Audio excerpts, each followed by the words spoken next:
हिंदुस्तान में आए दिन हत्याएं बलात्कार होती जा रही है, लेकिन इस घटना पर प्रशासन, नेता, राजनेता सभी लोग चुप्पी साधे बैठे हैं।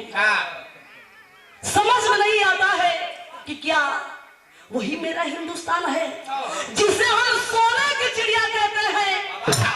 आज इसी हिंदुस्तान में कब क्या हो जाएगा, क्या क्या हो रहा है, इसकी कोई गारंटी नहीं है।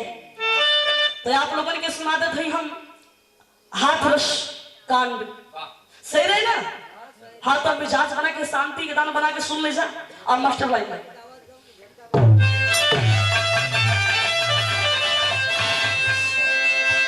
अच्छा झटका मारेगा बिरहा में हमारे उठ पाट और टोका टोकी होई तो हम बंद कर देला बीच में। झटका ना मारा, थोड़ा आराम से सुने के बाद। एक बेटी की दास्तां है, देखिए हमारे घर की हमारी बहन है, आपके घर भी बहन बेटी है, तो इसको ध्यान से सुनना है मास्टर।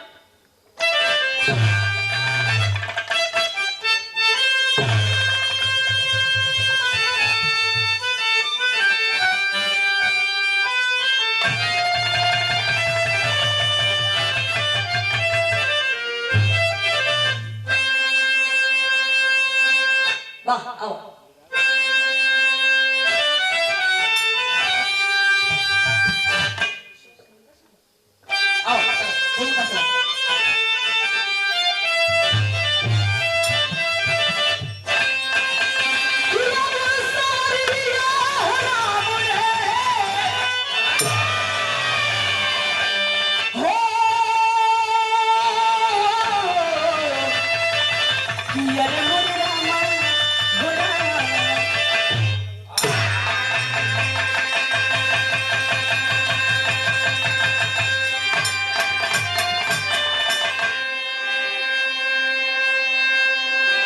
भूमिका की लाइन है कैसे मास्टर?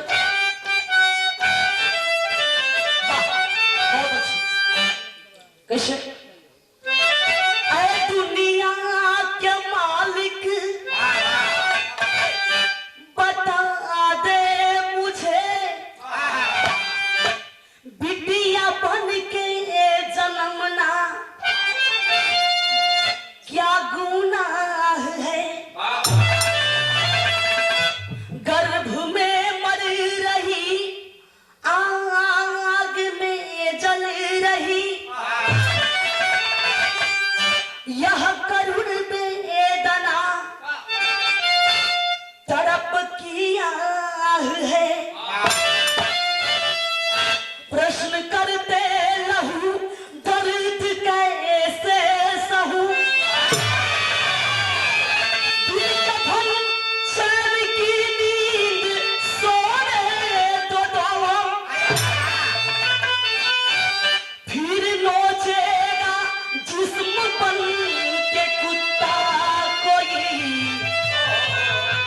मर्द होने का ये एहसास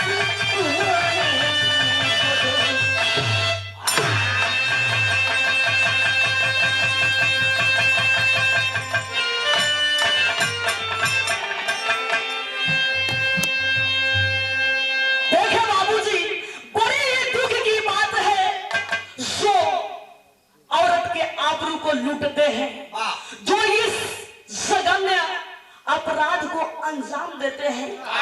क्या वह एक बार भी नहीं सोचते कि इसके आगे क्या असर होगा मेरा?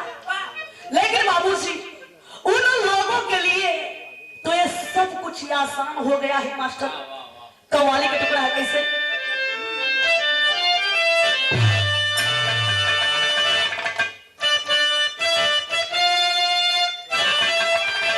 अगर बदल के तो बदल किया जाए मास्टर।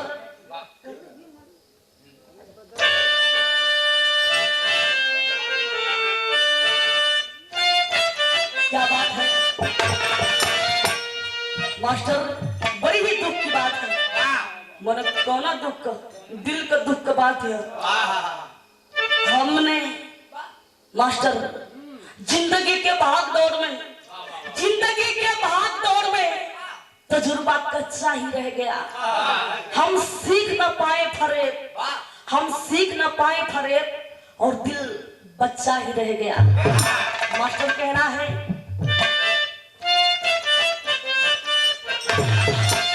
यही कि अरे कल भी मन अकेला था,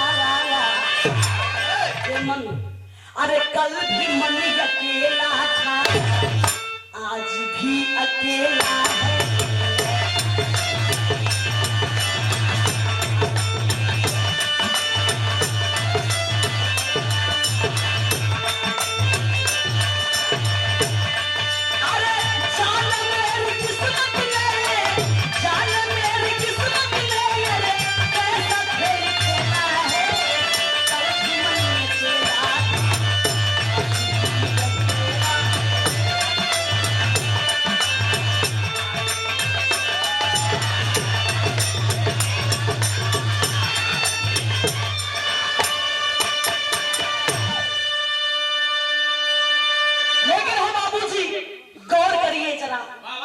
कहना है मास्टर क्या कि काहे लोग बीतियन की, काहे लोग बीतियन अतना सता दिला।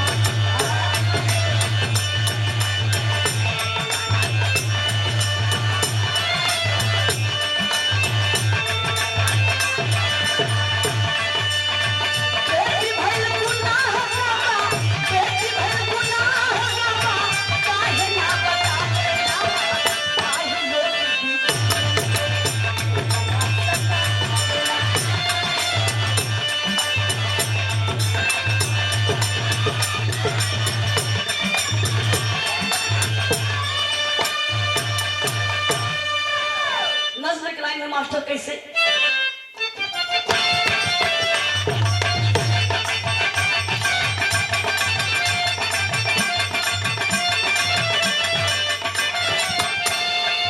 सोने की चिड़िया को कैसे सोने की चिड़िया को डिजिटल बताए जाते हैं, सोने की चिड़िया को डिजिटल बताए जाते हैं, यहाँ पर पापी अब दरिंदे पाए जाते हैं।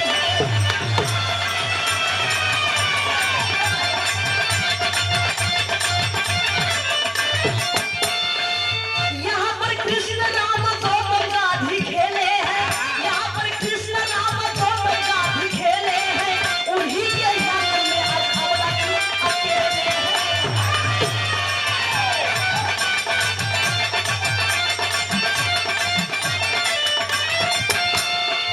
खून की आंसू धरती आसमां बहाए हैं, खून की आंसू धरती आसमां बहाए हैं, हवा कराहती बिलख रही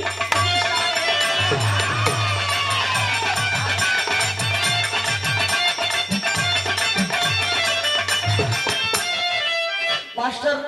गीत लगल, देखा कहानी का शुरुआत भइल गीत से। देखे हो बाबूजी वैसे नया बिरहा है, बिरहा रिकॉर्डिंग भइल उसमें तो हम लोग ना रहना चाह, लेकिन हमारी पार्टी जो है शेर है मास्टर। तो कहा गया कि सोने की चिड़िया को डिजिटल बताए जाते हैं, यहाँ पर पापी अब दरिंदे पाए जाते हैं। सघन अपराध हो रहा है बाबूजी।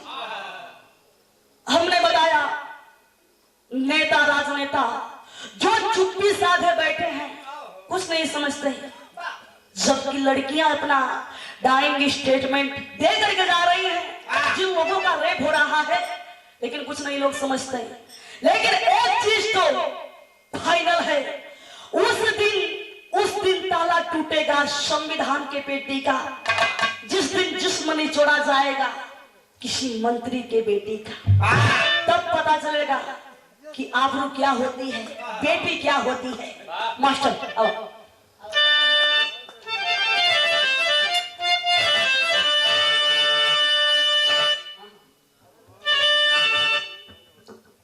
जिला हाथ रस बुल गढ़ी गाँव जहाँ रहने वाल्मीकि ओम प्रकाश हो।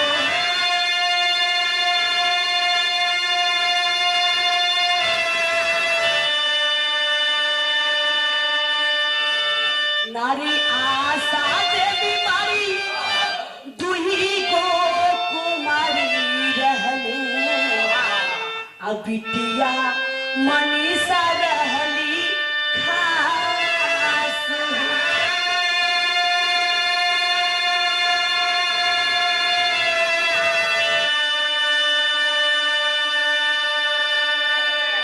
कहानी पर गौर करब जा।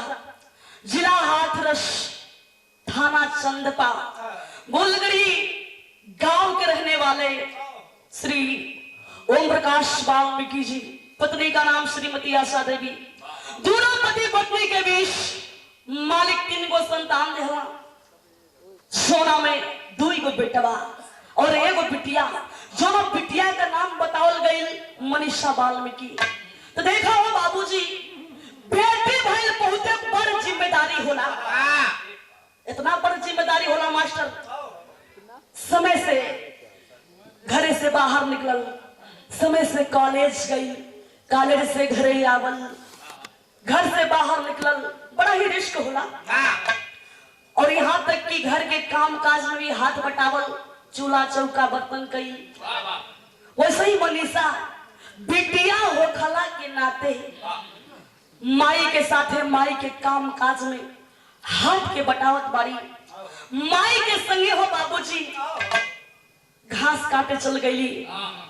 माई के संगे घास काटे तो गईली, लेकिन कुछ पापी दरिंदन का नजर बुरी भइल मास्टर तो मनीषा पर। भइल कैसे?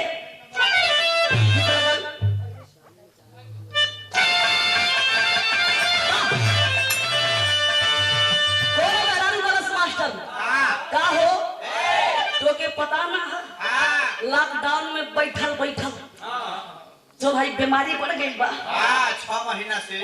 अब नहीं खाता कता। अरे तो के हम बड़ा सीधा समझना हो अकल दे कैसे देखो गाले बा कि पहिले से काम, अरे पहिले से काम हमारी टाइट होती बा।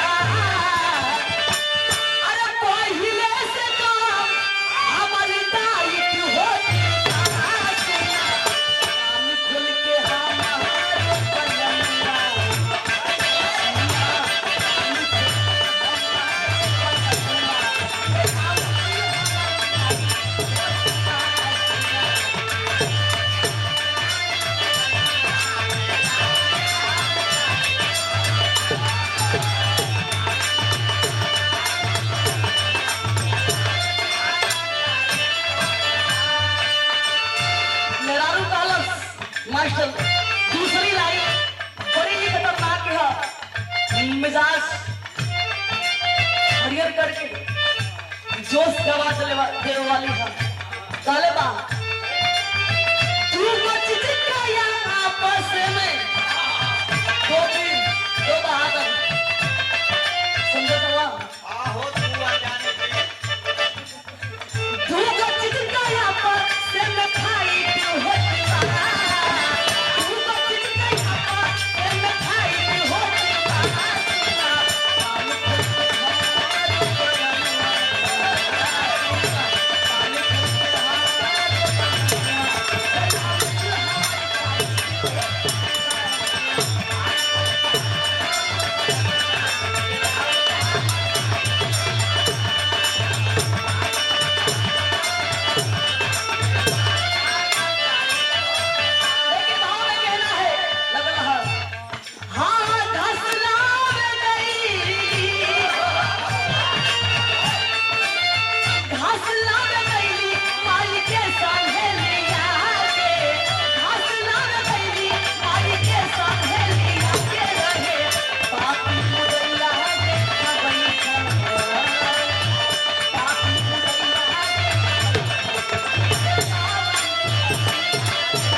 घसिया काटत माई जोनबा कुछ दूरी आगे बढ़ गई और उसी गांव के रहने वाले 4 लड़के जिन लोगों का नाम बताया गया रवि, रामू, लव कुश और संदीप, जो चारों उच्च जाति से आते हैं, चारों बाबूजी घाट लगा के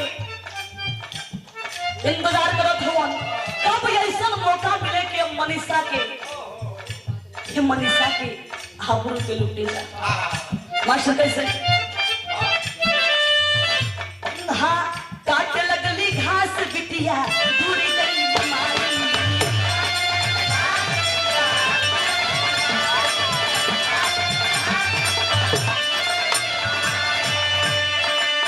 ताई की अकेला पापी नीचे गई सोहाई।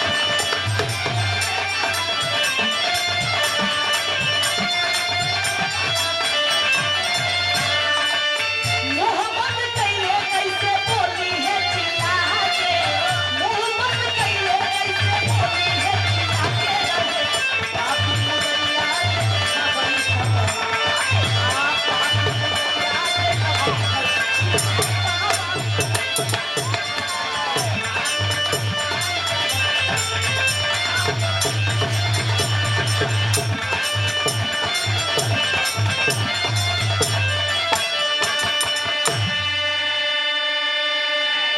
चारों बाबूजी जब देखला कि मनीषा अकेले हो गई, चारों पपिया गई है, देखा तो वो चारों तरफ बाजरा का माने खेत में बाजरा लगल बा, एकर मतारी एकरे पास ना है, चारों गईलन मनीषा का मुहवा बंद कैले ला, मुहवा बंद कई के वही बाजरा में घसीट के लेके गईला। एकदम कुमला जाती है कि भैया भैया हमें क्यों घसीट रहे हो? वो चारों पपिया मास्टर मारत हो पिटत हुआ कैसे तेरी कलाएंगे हैं।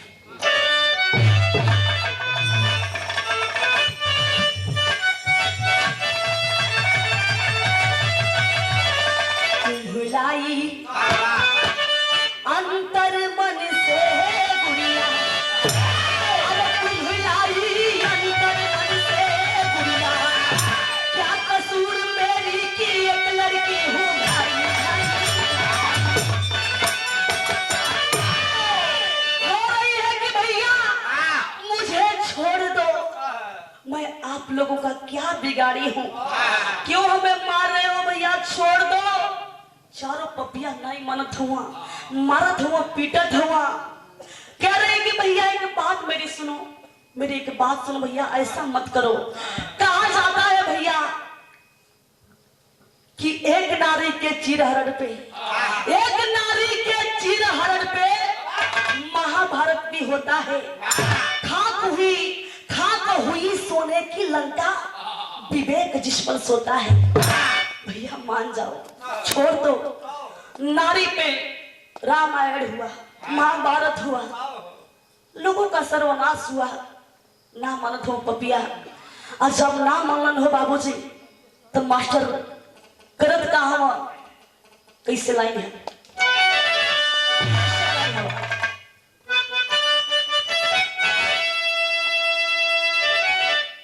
दरिंदगी पे जब उतर गईलन, यह कहली कि भैया छोड़ डालो, पर मास्टर दरिंदगी पे पापी उतर गई हवा, और वह समय बस भगवान के ही याद करत है। भगवान देखिए, कोई भी नारी, कोई भी लड़की सुरक्षित नहीं है।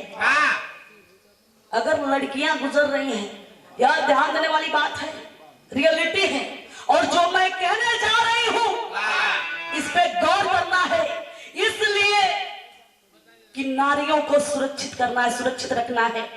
अगर कोई लड़की पढ़ने के लिए जा रही है, कुछ लफंगे कुछ लखेरे जरूर बोलिया बोलेंगे, रहा नहीं जाता है उन लोगों को। उसी तरह से मनीषा उस हालत में देखिए, दरिंदगी पे उतरा है चारों पापी, पर सोच रही है भगवान को, मन ही मन याद कर रही है। मास्टर क्या करिए विदेशी का?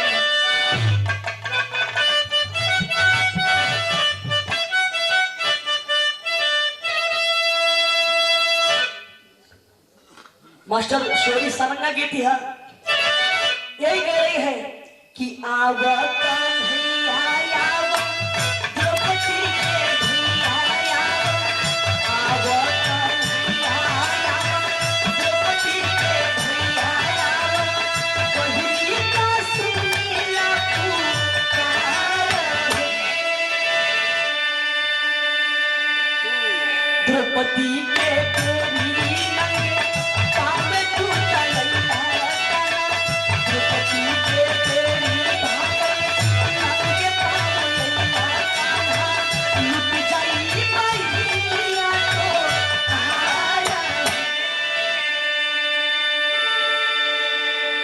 लेकिन हो बाबूजी भगवान के याद के लिए समय के तक कुछ और मंजूर बा।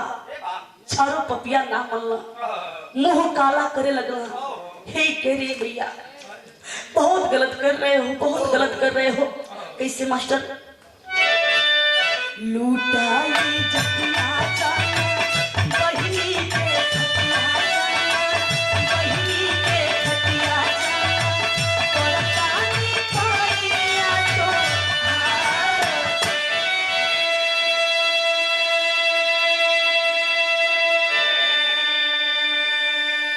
मन लेना पापी बाबू मुहवा के काला के, मुहवा के काला के, रोवेली धरती आंसू धार।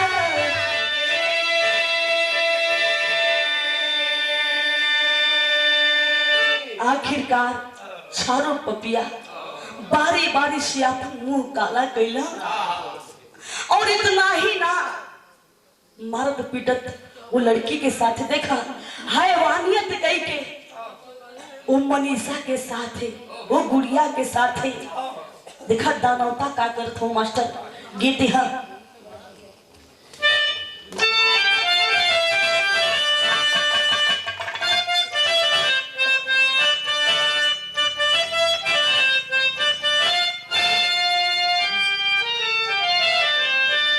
चारों का कैलन।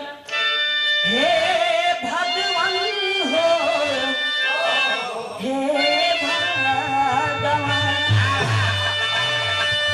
कि फिर कुहू किला,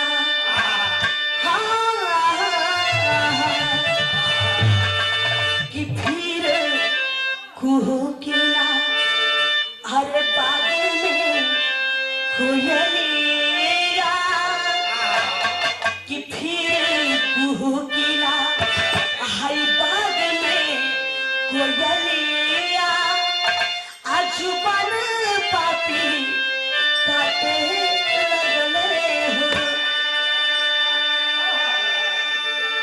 पपिया हो बाबूजी मनीषा के जिभिया के काट देला। जिभिया कटला के बाद का कहिला मास्टर कि रीढ़ का हड्डी तोड़ी दिहला पापी मुदैया, आजनवा के मारे खातिर दबावेलन नटैया, कि फिर शहकिया हे डाली डाली कोयलिया, कि पंख पापी तोड़े दिहले हो। जिभिया तक कटबे कैलन हो बाबूजी। मार पीट के वो मनीषा का रीढ़ का हड्डी भी तोड़ दे हुआ। और वहां से उस लड़की को हापरू को लूट करके घायल करके चारों पापी फरार हो जाते हैं। इधर माई खोजत बारी की बिटिया हमार कहीं लौकत नहीं बा। माई खोजत खोजत जब बिटिया के पास एली, लस्ट बस बेहोशी हालत के दिखली। माई पछाड़ खा के गिर गईली।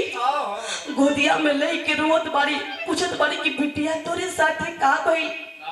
सारी पाप वाली बात की बतौली कि मम्मी हमरे साथे कुकर्म हो गई। माई जब इतनी बतिया के सुन ली, माई जोर जोर से छतिया पीट के लगली रोवे। और माई की आवाज के जब गांव के लोग सुनल हो बापूजी, सभी दौड़ के वही खेत में आई। और जब सब दौड़ के वही खेत में आई तो बिटिया के लोग लात फाट के हॉस्पिटल लेके गए हम मास्टर। कैसे अल्लाह के लाए हम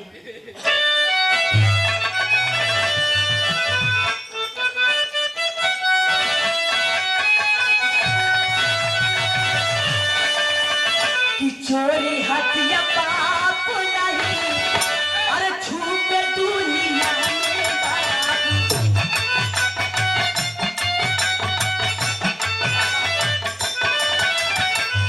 बोला गलत काम के गलत हो परिया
नरकटियागंज में इधर भर्ती है, इलाज शुरू है, इलाज चल रहा है। और इधर यहाँ माई बाप देखा, इधर हॉस्पिटल में दौड़त हुआ और इधर थाना चंदपा में दौड़त हुआ, जाए के FIR लिखवावत हुआ, मुकदमा दर्ज करावे बदे गुहारी करत हुआ थाना पर कि साहब मेरी बिटिया के साथ कुकर्म हो गया, कुछ पापी मेरी बिटिया के साथ पापी दुराचारी जो उच्च जाति से आते हैं, नाम लोग बता रहे हैं परिवार के लोग, मेरी बिटिया के साथ ऐसी घटना किए हैं। लेकिन पुलिस वाले मानने को रेडी नहीं होते, यही कहता है कि ऐसा कुछ नहीं हुआ है। अरे तुम्हारी बेटी के साथ कोई होगा छेड़छाड़ का मामला, गिर गई होगी, उसकी हड्डी टूट गई होगी, रीढ़ की जीभ कट गई होगी, बता रहे हैं हम लोग कि जैसे गिरी होगी तो रीढ़ की हड्डी टूटी होगी और उसके दांत से जो है उसकी जीभ दब के कट गई होगी। बाहर पुलिस वाले बिटिया, बाहर प्रशासन, बाहर पुलिस वाले लोग की बिटिया एक तरफ हॉस्पिटल में करा रही है, इलाज चल रहा है और पीड़ित परिवार को इधर धमकाया ही जा रहा है। माई बाप दौड़लन 10-15 दिन तक कुछ ना भइल, यहाँ तक कि रवि, रामू, लवकुश, संदीप का गिरफ्तारी भइल, गिरफ्तार हुए चारों लोग। और जब कुछ दिन बीतल यानी 10-15 दिन बीतल तो इधर बिटिया मनीषा की हालत में सुधार नहीं आई, दुनिया के छोड़ के चल गई, दुनिया के छोड़ के तो चल गई। लेकिन सबसे दुख की बात यह है, आप लोग YouTube पर देखे होंगे, न्यूज में देखे होंगे, अखबार में पढ़े होंगे, मनीषा मर गई, लेकिन पुलिस वालों की गुंडागर्दी इतनी बढ़ गई जो उस मनीषा की लाश उसके परिजनों को नहीं दिए, रातों रात उसके लाश को पेट्रोल छिड़क कर जला दिए। माई बाबू घर परिवार के लोग लसिया के मांगत रह गए, लाश नहीं दिए, जला दिए। लेकिन देखे आज हिंदुस्तान की पूरी जनता यही कह रही है, only one justice for Manisha, Manisha को न्याय चाहिए और उन चारों गुनहगारों को फांसी की सजा चाहिए। कैसे मास्टर खड़ी कराई है।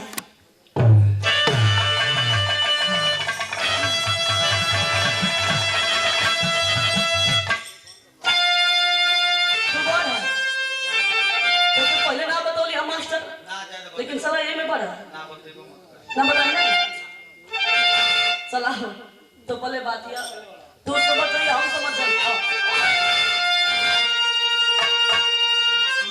यही कहना है, सब लोगों की यही आवाज है कि जश्न नाही दुष्टों के घर, अरे जश्न नाही दुष्टों के घर, उदासी चाहिए तो बीच चौराहे पर कुत्तों को ये फांसी चाहिए।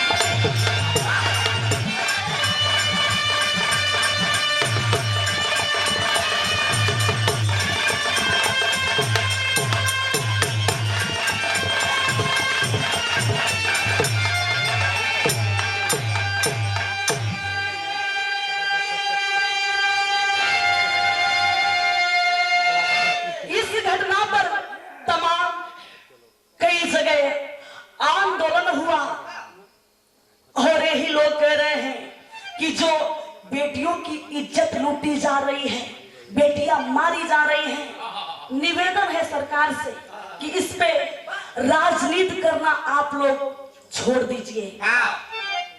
किसी भी घटनाक्रम को राजनीति से जोड़ना छोड़ो, देश रक्षण पापी को जो उसका कमर भी तोड़ो। एक बात ध्यान देने वाली है, ना ही संवेदना और मुआवजा की राशि चाहिए तो बीच चौराहे पर कुत्तों को यह फांसी।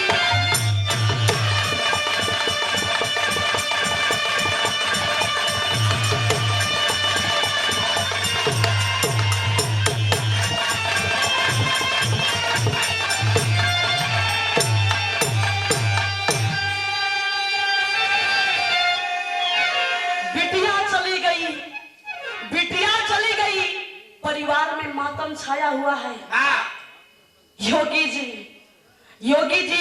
जो कहे कि पीड़ित परिवार को 25 लाख का मुआवजा मिलेगा। साहब, मुआवजा पैसा इज्जत से बढ़ के पैसा नहीं होता है। और जो आप मुआवजे की बात कर रहे हैं, अगर आपके औलाद होते तो समझ में आता। जिनकी बेटी चली गई, जिनकी आबरू चली गई, वो लोग जीते जी भी जिंदा लाश बने हुए हैं। लेकिन जो साहब, एक और सवाल है सरकार से। इस साहब जो आप एक नारा दिए थे, बेटी बचाओ बेटी पढ़ाओ, आज वह नारा कहां गया? देखिए, ध्यान देने वाली बात है। दिमाग में बिरहा आप लोग रोज सुनीला जा, लेकिन बिरहा में कुछ ठोस कॉन्सनेट ऐसी चीजें सुनने को मिलती है। बिरहिया तमाम है यहाँ, बिरहा तमाम लोग गाके जो यहाँ, लेकिन जो हम बता बजा रहा बानी, ये सरकार का बात, ये सरकार का नीति कबो भुलाए वाली नहीं थी। साहब, जो आप नारा दिए थे बेटी बचाओ, समझ में आ गया कि यानी बेटी वाले अपनी बेटियों को बचा लो, क्योंकि हमारे राक्षस, हमारे कुत्ते रोड पे उतर गए हैं तुम्हारी बेटियों को नोचने के लिए। और जब हम लोग अपनी बेटियों को बचा रहे हैं तो आप कह रहे हैं कि नहीं बेटी पढ़ाओ, यानी तुम्हारी बेटियां जब कॉलेज जाएंगी तो हमारे कुत्ते उसे नोचेंगे। एक गलत अगर मेरी बात होगी तो मैं क्षमा चाहूंगी, लेकिन देखिए ये सच्चाई है। तो मास्टर, विराज समाप्त, आखिरी लाइन।